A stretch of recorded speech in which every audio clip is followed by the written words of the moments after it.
the Isle of the Dead was more than just a cemetery, but was chosen apparently by the church, or by the surgeon rather, because it would in essence quarantine the dead and the diseases that were gradually emerging to be known as the cause of continued sickness in others who were living.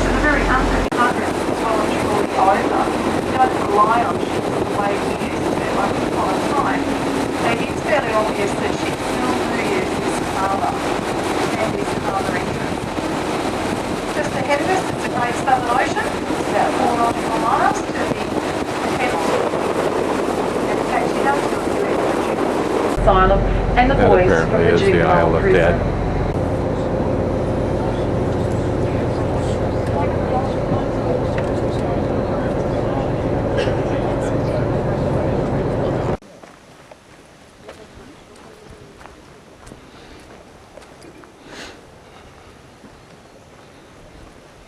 Don't go too far away.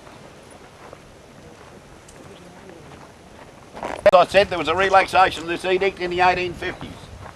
As you can see, 1858, 1865, 1870. Now, someone had to pay for these stones. We've had this valued by a contemporary stonemason. To recreate that today would cost somewhere between $12,000 and $15,000. I wonder if this is one of the reasons of the increasing popularity in cremations.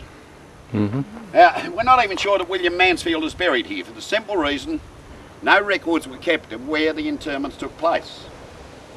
Now, if his parents paid for it, there would have been a minimum of a 12-month delay from the time they were notified, because they lived back in England, till the time the money arrived back here. Or alternatively, was it carved by Thomas Pickering? You'd see his name down the bottom of the stone there, for Mansfield at mates' rates. Pickering and Mansfield were known associates. Thomas Pickering is the most representative of all stonemasons on the island. Even without seeing his name on the stone, his work is identified with the delete button. With your handwriting, get the liquid paper out. With stonework, it's a little bit more difficult. Notice how he's double dotted the I. Spelling variations. Here lieth, L-I-E-T-H. On this stone here, L-Y-E-T-H. You'll notice that the stonemason has made a very grave mistake here, pardon the pun. But he's got plenty of space there, and he's run out of space here. He's had to shorten the word to fit it all in. Over 40 years, and also second in command of the whole Tasman Peninsula for a period of 20 years. When you compare it with those, look at those graves to privates, you'd think that a man after 40 years of true and faithful service to the government would have a reasonable sort of a memorial, wouldn't it? I draw your attention to John Sullivan over here, dying at 65 years of age after 40 years of true and faithful service to the government. Not much of a memorial, is it? Erected by the officers of the establishment as a mark of their regard and esteem. Now here's a grave to a sergeant. Look at this one here. John Simpson. The most hackneyed one is that of suffer little children to come unto me. And there's nothing specific for young girls. I was here one day between tours, and I discovered this one over here, the one with the broken cross on it. Eliza Essia Conley, 4 years and 3 months of age at the time of her death, and she has the most beautiful epitaph I've ever read for a young girl. The lily was unsullied. The most beautiful on the island, just in the sheer simplicity of the stone itself. Nothing ostentatious about it. The badge of the 51st King's Own Light Infantry, the entwined bugles and the oak leaves. And have a look at the beautiful carving and the words. Wonderfully easy to read. Until you get to the last 4 lines. Advanced in his submission. A work party was sent out. They created a landing space down here on the northern end of the island. They cut a track that came out just behind where you were standing. And the first official interment took place out here in January of 1833, and Joseph Kerr's body, which had originally been interred over at the main settlement, was exhumed, brought over here and placed here, and that fact is recorded on the stone.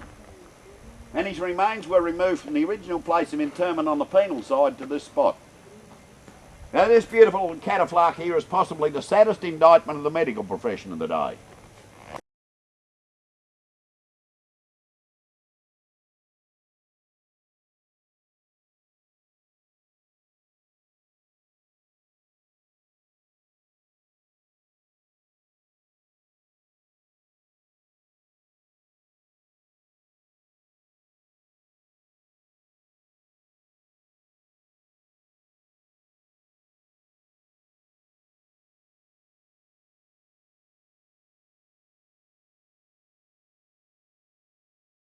people that traded between Sydney and Hobart, coming out of Hobart fully laden, struck by a southwesterly gale. She found it on the southwestern tip of the Tasman Peninsula, and a search party from Port Arthur went and recovered 3 bodies of seamen and some bones of a youth.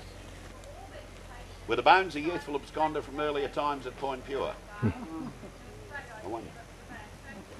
This grave here to Eliza Caroline Hale is the only one we know of that had a wrought iron fence around it. Many did have wooden picket fences which were subsequently rotted away with the passage of time. One of 26 with the footstone. The footstone only carries the initials and the year of death. Now, are there any New Zealanders here? The New Zealand people, the grave over there, Harriet Field as you read it. Harriet Chatfield, the great-great-grandmother of Chatfield. Now, the gazebo that I spoke of stood just there. Let's move on. Suicide.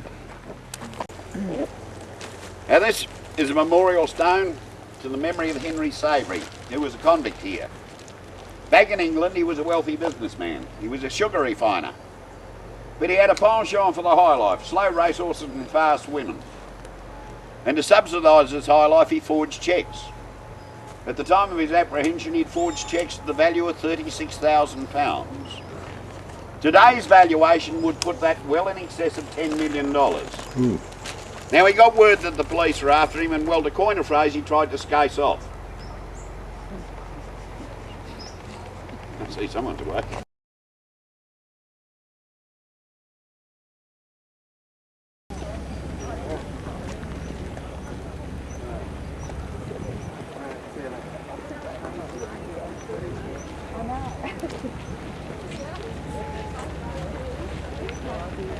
And that, incidentally, was the Commandant's house.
This is a good beach for children to go swimming in if they can get rough in here. Once again, the water.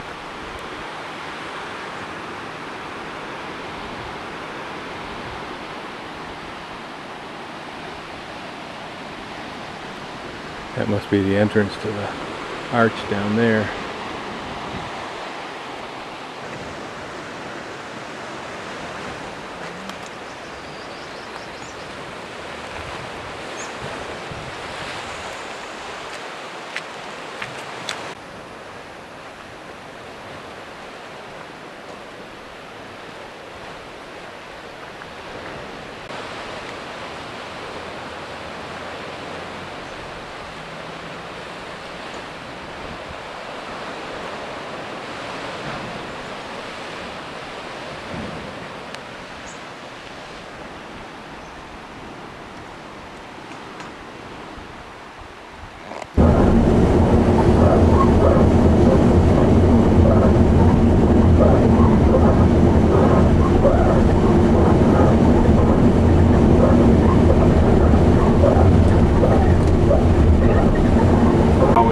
Swimming, all sorts of water activities.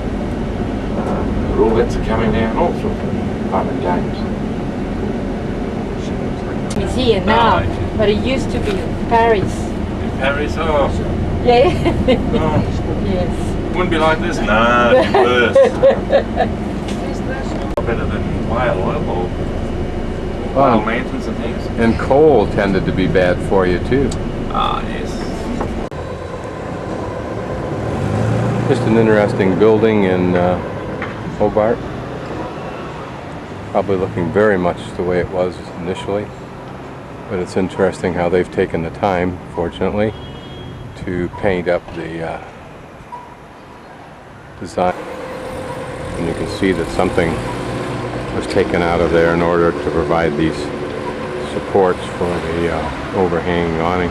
And that is the mall on Elizabeth Street between Collins and Liverpool. That houses the ubiquitous subway, and also down there farther a Macco, in other words McDonald's. And during the day this is just packed with people. In Hobart you have to look carefully for the street signs. There's Elizabeth there on the side of a building. Here it is on the street, embedded. There it is, a different kind of sign up on that building for Liverpool. There's a Target down there on the right.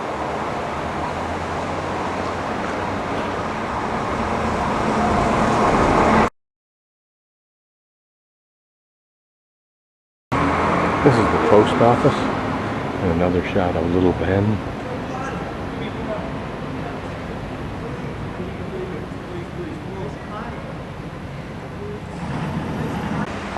This was a building built for the Comptroller of Convicts, 1850.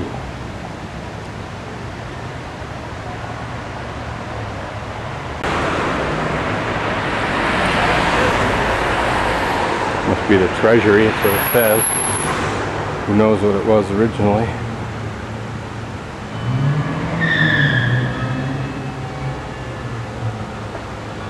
Reminds me of Rome. Or almost any big older city.